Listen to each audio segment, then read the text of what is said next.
बिहार में double engine की बेकार और बीमार सरकार है और ये दोनों इंजन दो दिशाओं में चल रही है, इसीलिए दोनों इंजन धुआं फेंक रहा है। कितनी भी कोशिश कर लें, बिहार में बदलाव की आहट है और इनकी तमाम कोशिशों के बावजूद यह देखने को मिल रहा है कि दूसरे चरण का अंतिम दिन का आज चुनाव प्रचार है और ये अंत नहीं है।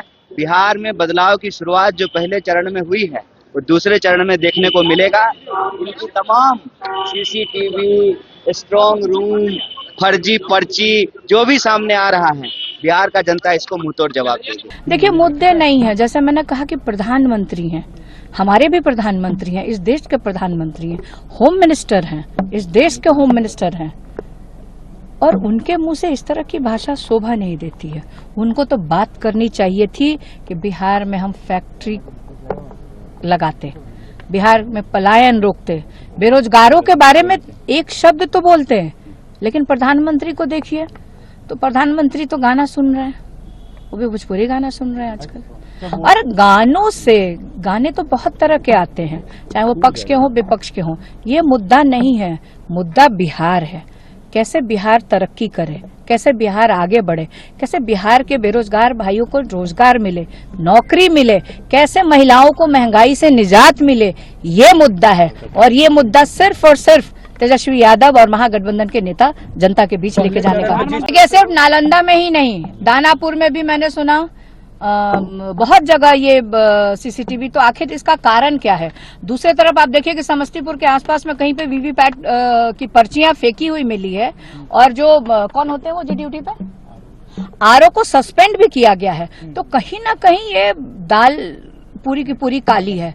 तो आखिर सस्पेंड किया गया है, उस पर कार्रवाई की गई है, तो मतलब किस तरह से चुनाव आयोग निष्पक्ष? इसका मतलब निष्पक्ष नहीं है।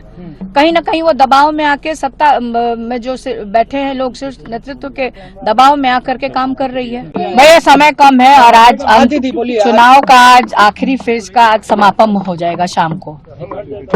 और आप देखिए कि जो सत्ता पक्ष के पास कोई मुद्दा नहीं है, और वहीं विपक्ष, हम लोग जो मुद्दे हैं, जो बिहार के मुद्दे हैं और बिहार के बारे में जितनी हम लोग सोच रखते हैं, उसको लेकर के हम लोग जनता के बीच में जा रहे हैं। और कहीं ना कहीं जनता का पूरा आशीर्वाद, समर्थन महागठबंधन को मिल रहा है। खास तौर पे तेजस्वी में युवाओं की उम्मीद भरी निगाहों से देख रहे हैं कि जैसे वादा उन्होंने पूरा किया है, इस बार भी जो वो वादा कर रहे हैं उसको पूरा करेंगे। चाहे वो माँ बहन मान योजना हो, चाहे वो एक प्रत्येक जिस घर में सरकारी नौकरी नहीं है वहाँ सरकारी नौकरी देने की बात कह रहे हूँ। पलायन रोकने के लिए उनके पास ब्लूप्रिंट भी तैयार है कि किस तरह से बिहार में हम लोग फैक्ट्री लगाएंगे। तो हम मुद्दों के साथ जनता के बीच जा रहे हैं। आज तेजस्वी यादव जी का जन्मदिन भी है, इस मौके पर क्या कहेंगे? 14 तारीख को रिजल्ट भी आना है। देखिए, आज जन्मदिन है तो बहुत बहुत शुभकामना। अपने जीवन में तरक्की करें, खुशहाल रहें, बहन यही कामना करती है। और खास तौर पे मैं एक बहन होने के नाते और बिहारी होने के नाते तेजस्वी से यही उम्मीद करती हूँ कि आप आज जो बिहार की जनता से आप जितने वादे कर रहे हैं, आप जब आपको मौका देगी बिहार की जनता, तो आप उनकी उम्मीदों पे खरे उतरिए और उन वादों को पूरा करिए। मैंने हरियाणा में वोट चोरी का प्रेजेंटेशन किया और पूरे देश को दिखाया कि हरियाणा में 25 लाख से ज्यादा वोट चोरी हुए हैं। ब्राजील की महिला की फोटो, 1-2 बूथ में 200 बार एक महिला की फोटो।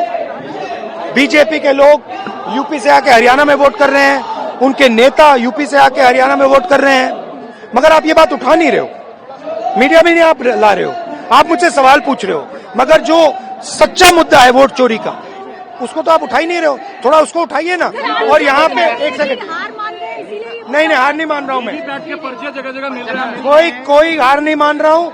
मैं साफ बोल रहा हूँ कि नरेंद्र मोदी, अमित शाह और ये जो चीफ इलेक्शन कमिश्नर है ज्ञानेश, ये वोट चोरी कर रहे हैं। इनकी पूरी कोशिश लागू है, ये बिहार में करेंगे, इन्होंने हरियाणा में की, इन्होंने महाराष्ट्र में की, इन्होंने कर्नाटक में की, छत्तीसगढ़ में, मध्य प्रदेश में की, यहाँ भी कोशिश कर रहे हैं। और मैं बिहार के युवाओं से कह रहा हूँ, बिहार के जो जनरेशन जी है उनसे कह रहा हूँ, हमारी सबकी जिम्मेदारी है, आपको सावधान रहना है पोलिंग बूथ पे।